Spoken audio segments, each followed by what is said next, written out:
Doctor Arun Shahri ji, director of IIIT Lucknow, Aditi ji, project director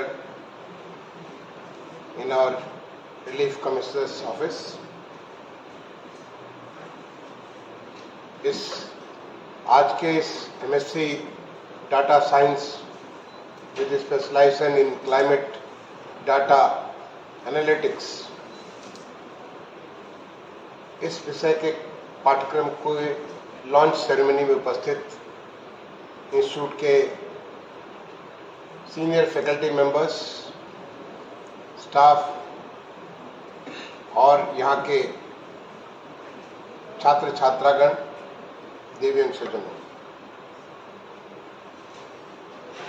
मैं धन्यवाद देना चाहूँगा डायरेक्टर साहब को कि उन्होंने ये मौका मुझे दिया कि आज, जैसा कि आपने कहा है, मुझे जानकारी नहीं है कि देश में पहले बार इस प्रकार का कार्यक्रम, इस प्रकार का एक मास्टर्स लेवल का कार्यक्रम शुरू होने जा रहा है।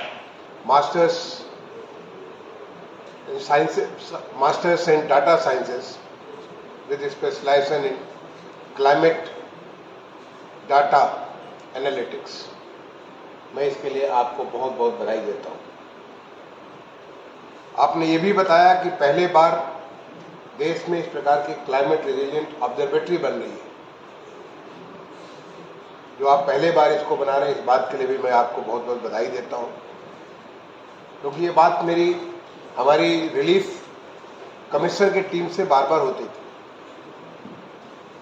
इस प्रकार की ऑब्जर्वेटरी का क्या महत्व है, ये मैं जब भारत सरकार का आवासन एवं शहरी कार्य मंत्रालय का सचिव हुआ करता था, secretary ministry of housing and urban affairs, वहां मैंने नेशनल अर्बन ऑब्जर्वेटरी ये लागू किया था सेक्रेटरी बनने के विदिन 3 मंथ्स, और वो हमारे लिए बहुत ही उपयोगी ऑब्जर्वेटरी थी। पूरे देश भर के, जो आपने स्मार्ट सिटीज के बारे में पढ़ा होगा, सुना होगा, स्वच्छ भारत मिशन के बारे में, हाउसिंग के बारे में, तमाम सारे अर्बन एरिया में इतने सारे प्रोग्राम चल रहे हैं, उनके बारे में रिसर्च करने के लिए, उनके बारे में चीज़ों को समझने के लिए, नज़दीक से समझने के लिए, उनके डाटा को एनालाइज करके उसके पैटर्न्स को समझने के लिए, पूरे दुनिया भर में कनेक्ट होने के लिए, बहुत सारी चीज़ें ये हमने नेशनल अर्बन ऑब्जर्वेटरी निर्माण भवन में चालू की थी।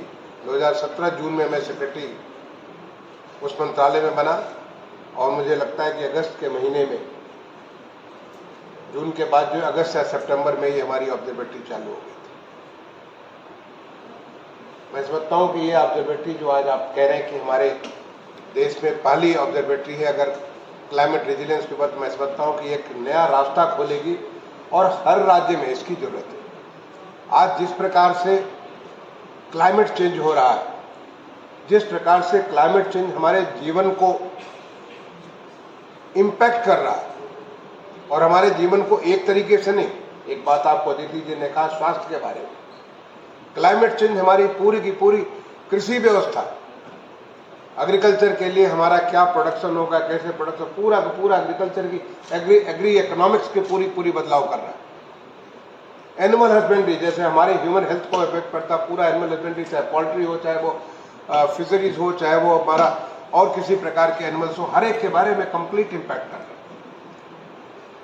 हमारी लाइफ को जिस प्रकार से क्लाइमेट चेंज ने, अभी आपने क्लाइमेट चेंज में देखा होगा, अभी हाल में दुबई में ओले पड़े, कोई सोच सकता था ऐसे रेगिस्तान में?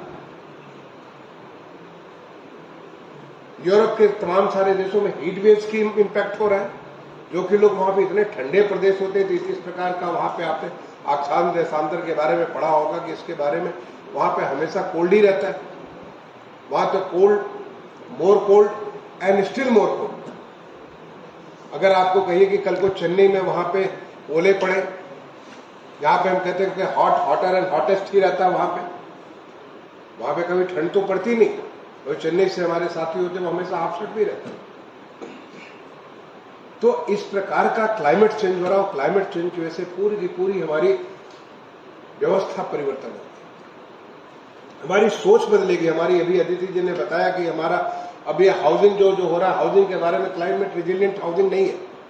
अब इस प्रकार की सोच हमारे अंदर आने लगी और आने वाले समय में तो ये और जिस प्रकार से तेजी से हमारा विकास हो रहा है, जिस प्रकार से ग्लोबल सिनेरियो में अर्बनाइजेशन हो रहा है, क्या आपको मालूम है कि हम अपने देश में हर साल एक शिकागो बनाते हैं। एक शिकागो इतना बड़ा शहर, हम हर साल इतना हम इसका जो इतने सारे हाउसिंग होम बनाते हैं। जो हमारा अर्बन पॉपुलेशन केवल 31% हुआ करता था 2011 में, आज अनुमानतः करीब वो 45% हो चुका है। और हम 45% नंबर तो 45 बहुत छोटा लगता है, अगर आप उसको करें कि 140 करोड़ का 45%, तो वो तो कितने सारे देशों की आबादी से कितना गुना ज्यादा है, आप सोच सकते हैं। तो ये क्लाइमेट चेंज का जो इम्पैक्ट है वो जिस प्रकार से हमारे और अर्बनाइजेशन को रोक नहीं सकते। हम ये कर सकते हैं कि हमारा अर्बनाइजेशन क्लाइमेट रिजिलियंट अर्बनाइजेशन हो। आपको मालूम है कि दुनिया से तमाम सारे इस क्लाइमेट चेंज की वजह से तमाम सारी स्पीसीज खत्म हो गई, फ्लोरा एंड फौना यहां से पृथ्वी से मिट गया। क्यों? क्योंकि क्लाइमेट में परिवर्तन है, उसको अपने आप को सस्टेन नहीं कर पाए। तो आज जो हमें डाटा साइंस के माध्यम से एक मौका मिला है कि हम चीजों को गहराई से समझ सकते हैं और हम समझ करके आगे का प्रेडिक्शन कर सकते हैं, प्रोजेक्शंस कर सकते हैं कि आगे ऐसा होगा और हम उसके लिए पूरी तरह से तैयार रहें। तो ये हमारे पास मौका है। और आज हमारे पास क्यों डाटा साइंस है? क्योंकि डाटा साइंस तो डाटा तो हमारे पास पहले तो डाटा ही नहीं हुआ करता था। आपको भी बताया अदिति जी ने कि हमारे पास जो है लगभग 2500 ऑटोमेटिक रेन गेज स्टेशन हमारे उत्तर प्रदेश में लग रहे हैं, पूरे हो जाएंगे, अगले 2 महीने में पूरे हो जाएंगे। 2450 करीब 550 हमारे ऑटोमेटिक वेदर स्टेशन लग रहे हैं, वो पूरे हो जाएंगे अगले 2 महीने में। हमारे यहाँ 5 नए वेदर डॉपलर रडार, 4 तो हमारे स्टेट गवर्नमेंट से हम फंड कर और 1 भारत सरकार फंड कर रही है, वो भी हमारे उसका प्रोक्योरमेंट का प्रोसेस चालू हो गया, वो भी हमारे लग जाएंगे। इतने सारे हमारे लाइटनिंग कंडक्टर से लोगों की जिंदगी जाती है। इतने सारे लाइटनिंग कंडक्टर को लेकर के IIT कानपुर ने उन्होंने मॉडल बनाया और कई सारे जिलों में शुरुआत किया हमने जो है जिसको सोनभद्र से, और उसके बाद आज जितने हमारे जो विंध्या के जनपद है, जितने हमारे बुंदेलखंड के जनपद है, जहां पे which are more prone for lightning, और लाइटनिंग का मतलब लोगों की जिंदगी चली जाती है, हमारे जानवर मर जाते हैं, कितने सारे नुकसान हो जाता है। हम कहते हैं कि अगर वो जान चली जाती तो हम उसको कुछ कॉम्पनसेशन दे सकते हैं, कॉम्पनसेशन तो हम दे सकते हैं, लेकिन जिंदगी हम नहीं दे सकते। उस परिवार का जिसका एक सदस्य चला गया, उसके परिवार को वापस बाहर नहीं ला सकते। तो ऐसे में इतना इंपॉर्टेंट क्लाइमेट हो गया है, और क्लाइमेट को हमको प्रेडिक्ट करना, क्लाइमेट को हमें समझना, लेकिन साथ ही साथ हमारे पास ऐसी आज की डेट में एनालिटिक्स के लिए सुविधाएं भी हो गई। हम जो डाटा इकट्ठा कर रहे, इतनी सारे जो डाटा इकट्ठा होगा, पहले तो हमें यही नहीं था कि कहाँ स्टोर कहाँ करेंगे, तो आज हमारे पास स्टोरेज की फैसिलिटी है। डाटा को एनालाइज करने के लिए आज आर्टिफिशियल इंटेलिजेंस, मशीन लर्निंग के माध्यम से चाहे कितना भी बड़ा से बड़ा डाटा हो, बिग डाटा एनालिटिक्स, इतनी सारी चीजें हमारे पास सुविधाएं हो गई हैं और वो बढ़ती जा रही है। जिस प्रकार से आज साइंस में बेहतरी हो रही है, हम तो मैं खुद आपको बताया, आपने डॉक्टर सरीने की, मुझे तो यह सौभाग्य प्राप्त है कि प्रोफेसर राजा रमन, जिनको हम देश में कंप्यूटर का जनक कहते हैं, is the father of computers in India, और उनके साथ पढ़ने का मुझे मौका मिला। और मैं आपको बताना चाहता हूँ कि ऐसा कभी नहीं हुआ कि जब मैं बेंगलोर जाऊं और प्रोफेसर राजा रमन और मिसेज राजा रमन का चरण छूने न जाऊं। आज भी अगर मैं बेंगलोर जाता हूं तो दोनों को, क्योंकि दोनों मुझे बहुत प्यार देते थे, उनके साथ पढ़ा भी, उनके साथ एक तो उनकी मैडम, उनकी पत्नी जो थी वो हमारी काउंसलिंग बहुत सारी सर्विसेज में लगी रहती थी, उनके साथ ही मैंने काम किया। प्रोफेसर राजन के साथ एकेडमिक हमारा काम था, और कभी ऐसा नहीं हुआ कि मैं बेंगलोर गया हूं और उनसे समय लेकर के उनके घर जाकर के उनके चरण में छुए। तो ये हमें IIT में जब हम पढ़ते थे तब हमारे पास में इतना डाटा इकट्ठा करने की थी, न इतनी हमारी प्रोसेसिंग की फैसिलिटी थी, न इसके ट्रांसमिशन के घर में प्रोसेस भी कर लिया तो उनको ट्रांसमिट नहीं कर सकते। आज डाटा ट्रांसफर की भी इतनी सारी फैसिलिटीज उपलब्ध हो गई कि कहीं से कहीं now it has all become instant. So data has become, data is so much important, as much important as gold. आज डाटा के बेसिस पे, जैसे आपने कहा कि अगर इतनी सारी बड़ी बड़ी कंपनीज को लगाया जा रहा है ताकि they can create tools based on this which will impact the human life. जो आप जो तमाम सारे कंजम्पशन करते हैं उन कंजम्पशन के लिए आप कैसे इस डाटा को यूज करेंगे। आपने स्मार्ट सिटी में देखा होगा, integrated command and control centre के माध्यम से आज इतना सारा डाटा के माध्यम से उपयोग किया जा रहा है। हमें शहरों में, आज जो शहरों की आप जो शहरों की सफाई आप देख रहे हैं, यू नो दैट शहरों की सफाई करने के लिए complete all use of data, सारे के सारे उस डाटा को कैसे एनालाइज करते हैं, उसको एनालाइज करके कैसे उसे एक ऐसा मैनेजमेंट टूल देते हैं जिसके आधार पर वहां पे एक्शन लिया जा सके।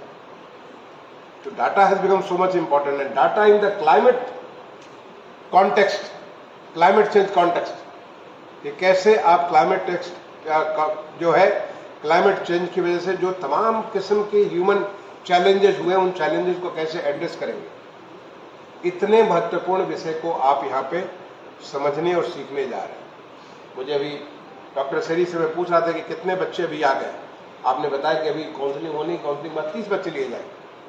मैं कहूँगा 30 से और बढ़ा दिए, 50 करिए, क्योंकि इसमें इतनी ज्यादा रिक्वायरमेंट हमारे देश में होने वाली है, देश में विदेश में सब जगह इसकी इतनी रिक्वायरमेंट होने वाली है कि जिससे इनकी कहीं भी हमेशा आवश्यकता बनी रहे। मैं देख रहा था कि भी एक डाटा के बारे में मैं वेब पे रिसर्च कर रहा था। आज की डेट में 150 zettabyte data, 150 zettabyte. You know what A zettabyte is? 2 to the power of 70 is 1 zettabyte. So 150 zettabyte data is expected to be there by 2025. 1 zettabyte is 1 billion terabyte. आप सोचिए। और ये सारा का सारा डाटा ऐसे, ये कूड़ा नहीं है कि जिसको आपने कूड़ेदान में डाल दिया। ये डाटा वो डाटा है जिस डाटा के आधार पर बहुत सारा चीज होने वाला है। तो डाटा साइंस इटसेल्फ, जो डाटा साइंस हमारे जो साइंटिस्ट बनेंगे उनकी बहुत ज्यादा डिमांड होगी। और उसमें ये specialise, like you require a medical practitioner, but a medical practitioner who will attend to the specific kind of a disease, वो स्पेशलाइजेशन है उसमें इसके बारे में। It's going to be such a important course. So congratulations. मैं हमारे जो IIIT ने जो इस प्रकार का काम को सोचा और हमारे रिलीफ कमिश्नर के माध्यम से इस काम को शुरू किया, मैं आपको शुभकामनाएं दूंगा कि जिससे कि ये बच्चे आगे आने वाले समय में हमारे देश के नागरिकों को, उनको बेहतर जिंदगी जीने के लिए एक जरिया बने।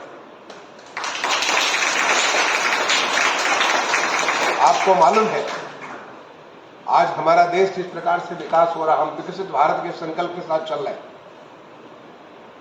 दुनिया के देशों को विकसित बनने के लिए सैकड़ों साल लग गए, लेकिन हमने अपने लिए एक बहुत छोटा सा समय निर्णय किया है कि हमारा देश 2047 में जब देश की आजादी के 100 साल होंगे तो हम एक विकसित देश होंगे। ये लक्ष्य निर्धारित किया देश ने। उस लक्ष्य को हासिल करने के लिए चल पड़ा। पिछले 2 साल से आप देख रहे होंगे, या पिछले 10 साल से जिस प्रकार से जर्नी हुई देश की, आप देख रहे होंगे किस प्रकार से रास्ते पे चल रहे हैं।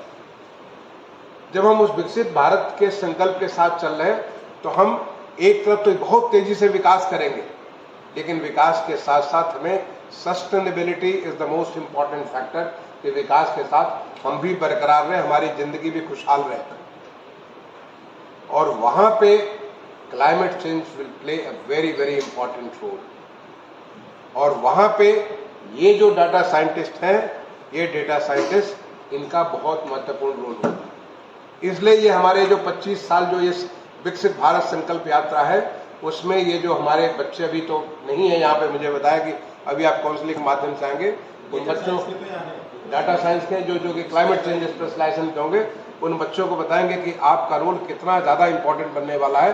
क्योंकि अभी नॉर्मली हम लोग ग्रोथ क्या करते हैं, इंक्रीमेंटल ग्रोथ करते हैं। यहाँ पे इंक्रीमेंटल ग्रोथ नहीं बल्कि ट्रांसफॉर्मेशनल ग्रोथ अगले आने वाले 2 डिकेड में होने वाला है।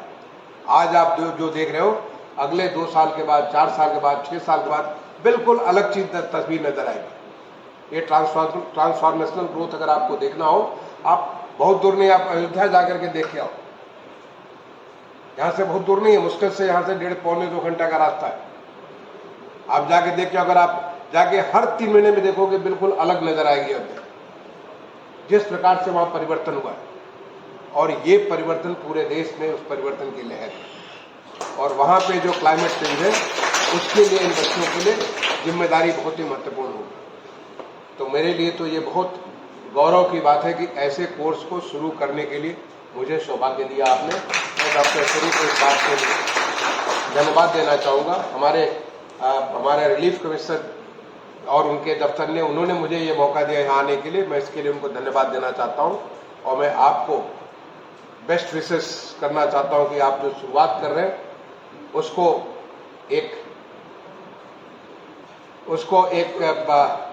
स्टैंडर्ड बना दें, रादर उसको एक दूसरों के लिए बेंचमार्क बना दें कि हर एक IIIT में इस प्रकार का कोर्स शुरू हो, हर एक IIT में इस प्रकार के कोर्स शुरू हो, क्योंकि इसकी जरूरत है आज के समय में। डाटा साइंस की इतनी ज़्यादा जरूरत है और डाटा साइंस में ये स्पेशलाइजेशन की इतनी ज़्यादा जरूरत है, क्योंकि ये हम लोग जिस प्रकार से ग्रो करेंगे उस ग्रोथ के लिए आवश्यक होगा, ताकि हमारी life, quality of life, not only हमारी लाइफ बल्कि हमारी क्वालिटी ऑफ लाइफ बेहतर से बेहतर हो सके, हर तरफ से, हर तरीके से। मैं इन्हीं शुभकामनाओं के साथ अपनी वाणी को विराम दूंगा। आप सबको आज के इस महत्वपूर्ण कार्यक्रम के लिए मैं अभिनंदन भी करता हूं। धन्यवाद। जय हिंद, जय भारत।